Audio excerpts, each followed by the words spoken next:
तो ये महत्वपूर्ण है कि आप कुछ ऐसा करें जिससे आपकी सांसें गतिशील हो जाएं। बस इतना कि आप गहरी सांस लेने लगें। कम से कम दिन में 3 घंटे सजग रहें, सिर्फ ऐसे बैठें। आप देखेंगे कि आपकी कई चीजें बदल जाएंगी। रात में जब आप नींद में जाने लगते हैं, जागने की अवस्था से नींद तक अगर आप जागरूकता में जा सकें तो आपका पूरा जीवन रूपांतरित हो जाएगा।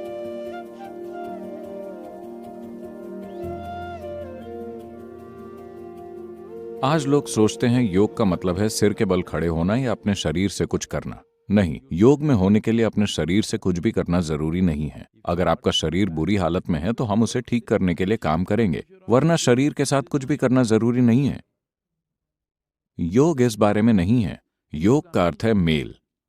मेल क्या होता है, इसे देखने के कई तरीके हैं। एक सरल तरीका यह है कि जो सांस आप छोड़ते हैं उसे पेड़ लेते हैं, जो पेड़ छोड़ते हैं उसे आप अंदर लेते हैं। या दूसरे शब्दों में, वास्तव में आपके आधे फेफड़े पेड़ पर लटके हुए हैं। यही सच है।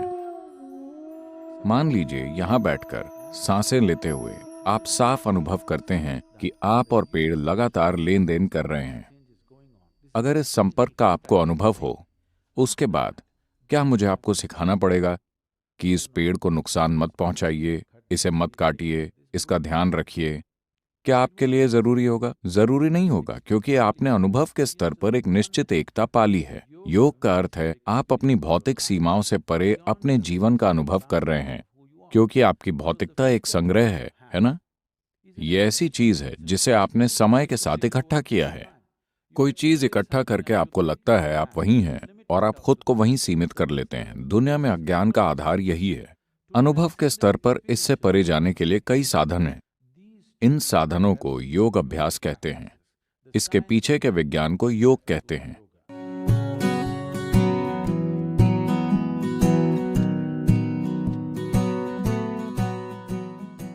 हालांकि 5 तत्वों से बने आपके शरीर में वायु सिर्फ 6% है, पर यह सबसे गतिशील तत्व है,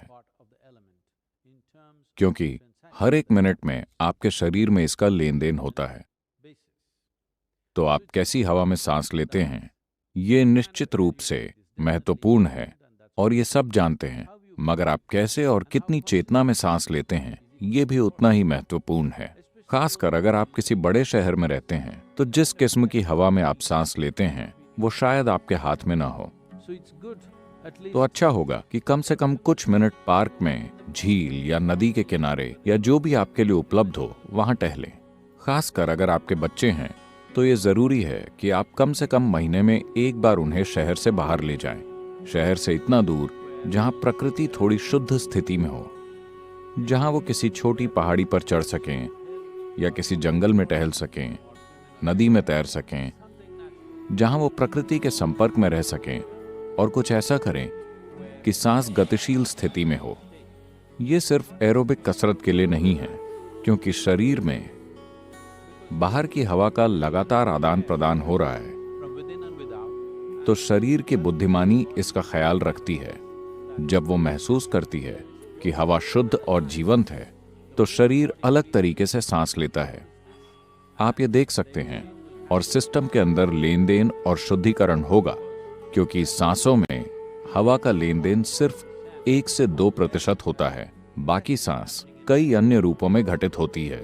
तो अगर आप शुद्ध हवा में रहते हैं तो ये महत्वपूर्ण है कि आप कुछ ऐसा करें जिससे आपकी सांसें गतिशील हो जाएं। आपको बहुत मेहनत वाला काम करने की जरूरत नहीं है। बस इतना कि आप गहरी सांस लेने लगें।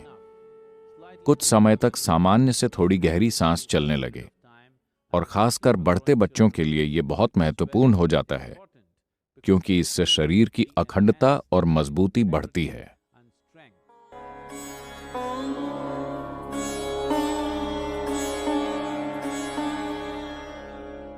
आप सिर्फ अपने मन में, अपने शरीर में, अपनी भावनाओं में या अपनी ऊर्जाओं में योग कर सकते हैं, या बस अपने बैठने और खड़े होने के तरीके से आप योग कर सकते हैं। अपने दफ्तर में जब आप बैठें तो एक निश्चित तरीके से बैठें। देखिए, आप में से ज्यादातर लोग ऐसे बैठे हुए हैं, ठीक है? आपको समझना चाहिए कि विकास की प्रक्रिया में जो बुनियादी बदलाव हुए विकास क्रम में ये महत्वपूर्ण चरण आए। रीढ़ नहीं थी, पर विकसित हो गई। इसका अर्थ है कि हमारा न्यूरोलॉजिकल सिस्टम अधिक जटिल और व्यवस्थित हो गया, तो एक ढांचा जरूरी हो गया।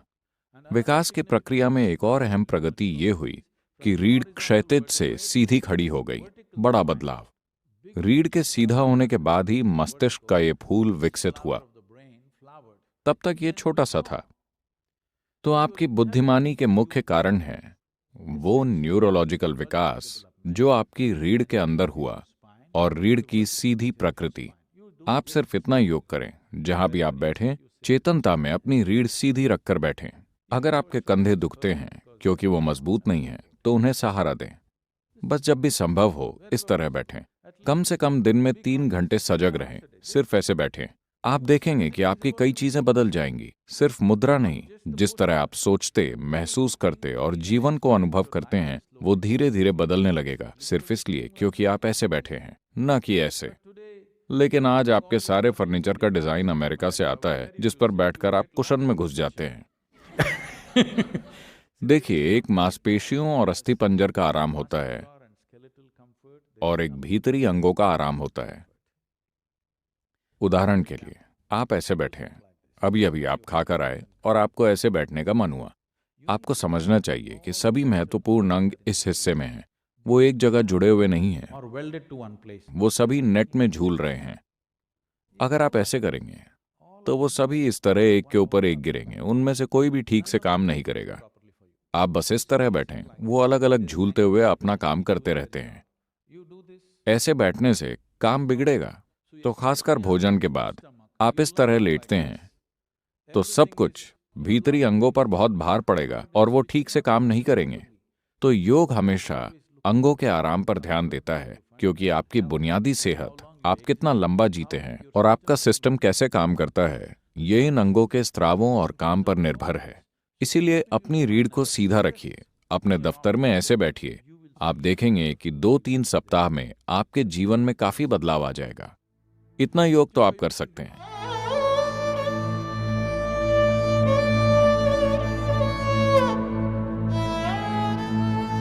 जो भी आप देखते, सुनते, सूंघते, चखते और छूते हैं, वो दर्ज होता है। कमजोर याददाश्त का मतलब है बस जरूरत पड़ने पर आप उसे वापस नहीं ला पाते हैं। दर्ज करने में कोई समस्या नहीं है, सब दर्ज हो रहा है, मगर आप जो चाहते हैं उसे चुन नहीं पाते।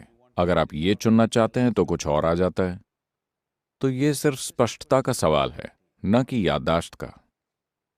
याददाश्त का मतलब है कि मान लीजिए हम कहते हैं कि इस फोन में कम मेमोरी है। इसका क्या अर्थ है? इसमें दर्ज करने की क्षमता सीमित है ना?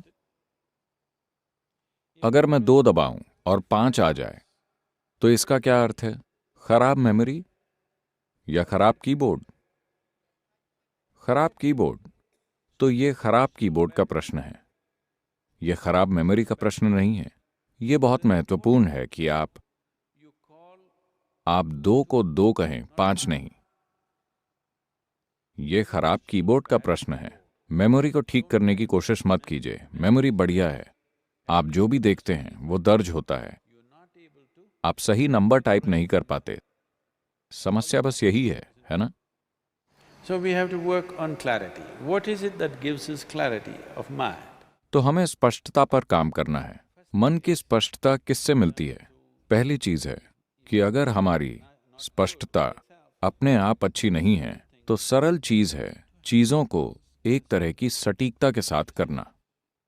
आप ये सरल अभ्यास कीजिए कि इस क्षण से जब आप खड़े हों, जब आप बैठें, जब आप चलें और जब आप बाहर निकलें, तो आपको बस देखना है यहां कितने खंबे हैं। सबको गिनने की कोशिश मत कीजिए। पहली पंक्ति को अगर आप सिर्फ ऐसे देखें, अच्छा इसमें 5 खंबे हैं, आपको यह पता चलना चाहिए 5 खंबे, एक बर्तन, एक चट्टान, एक बड़ी चट्टान, एक तालाब, 4 और खंबे, एक दरवाजा। कितना ऊंचा? 12 फीट लगता है। Just do this. बस हर चीज के साथ ऐसा करें।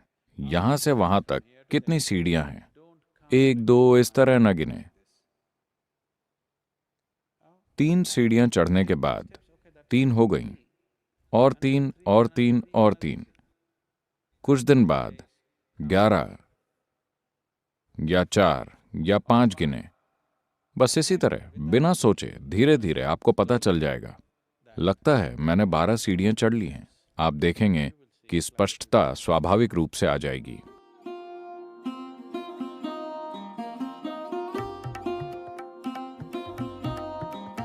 जो आपके शरीर को छूता है और जो आपके शरीर को नहीं छूता, उसका सिस्टम पर कई तरह से असर पड़ता है। मैं चाहता हूं कि आप इसे आजमाएं। सिर्फ 1 सप्ताह तक सिर्फ ऑर्गेनिक कपड़े पहने। ऑर्गेनिक भोजन नहीं, ऑर्गेनिक कपड़े। सिर्फ सूती, सिल्क, चमड़ा इस्तेमाल मत कीजिए। सिर्फ ऑर्गेनिक चीजों का इस्तेमाल करें। सिर्फ 1 हफ्ते, फिर उसे छोड़ दीजिए। मेरा मतलब है अंदरूनी चीजों से लेकर सब कुछ सूती, सिल्क या ऊनी। 1 सप्ताह बाद हर चीज सिंथेटिक पहनिए। अपने भीतरी वस्त्रों से लेकर सब कुछ सिंथेटिक। आप बस देखिए कि शरीर कैसा महसूस करता है। आप देखेंगे कि शरीर जैसा महसूस करता है, आपका शरीर आराम और सहजता के जिस स्तर पर है, उसमें आप एक बड़ा अंतर देखेंगे, क्योंकि जो चीज शरीर से लिपटी है उसका एक पहलू है। एक और चीज है कि आप जो हैं उसे अभिव्यक्त करने का तरीका भी कुछ पदार्थों से बेहतर या सीमित होता है। So cotton and silk does the best for your system. तो सूती और सिल्क आपके सिस्टम के लिए सबसे अच्छे होते हैं, खासकर अगर वो कच्चा है, इसे किसी तरह उपचारित नहीं किया गया है। इसका एक निश्चित असर होता है। अगर आप सजग हैं कि कैसे हर छोटी से छोटी चीज सिस्टम को प्रभावित करती है। ऐसा नहीं है कि अगर मैं सिंथेटिक पहनूं तो मैं मर जाऊंगा। नहीं, मैं पहन सकता हूं।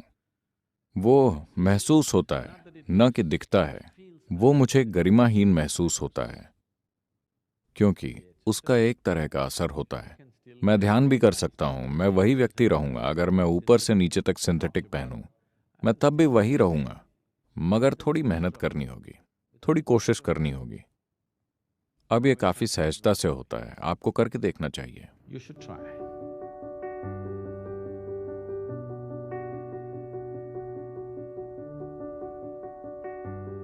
अलार्म से उठना सिर्फ आवाज की बात नहीं है, बात अचानक आवाज आने की है। अगर आप गहरी नींद में हैं और अचानक एक ऊंची आवाज आती है, सौभाग्य से अब आप में से अधिकतर लोग अपने सेल फोन या आईपैड वगैरह पर अलार्म लगाते हैं, जिनमें आप आसानी से अपना मनपसंद संगीत लगा सकते हैं। भारत में सुप्रभात होता है। प्रभा का मतलब है भोर या रोशनी। सुप्रभात का अर्थ है,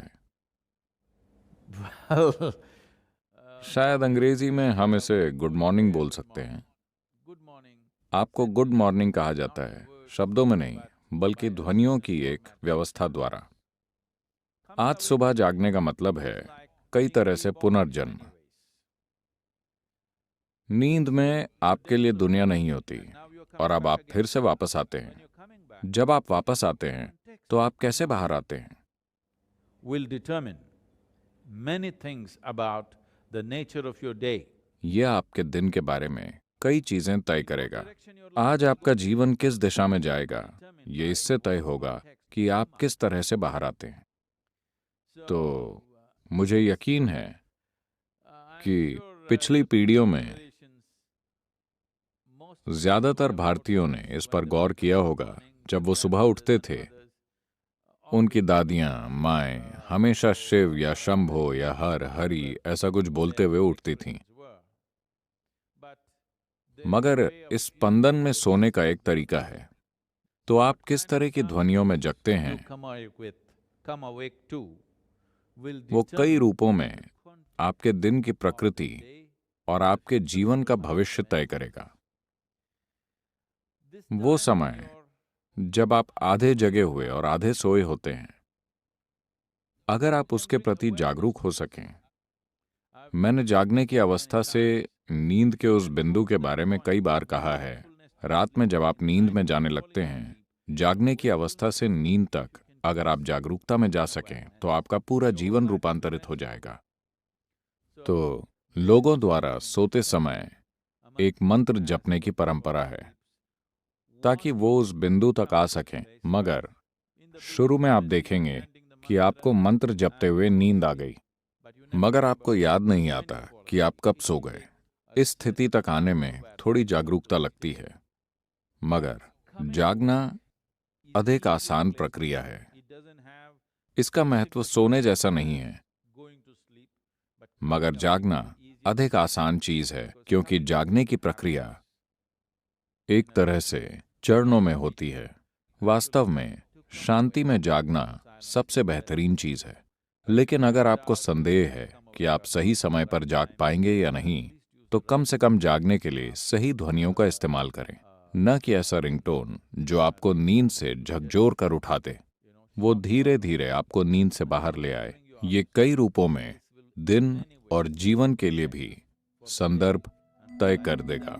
अगर आप कोई वैराग्य मंत्र इस्तेमाल करते हैं जिसे आपने अपने मंत्र के रूप में पहचान लिया है, तो वो आपके जागने के लिए सबसे बेहतर रहेगा।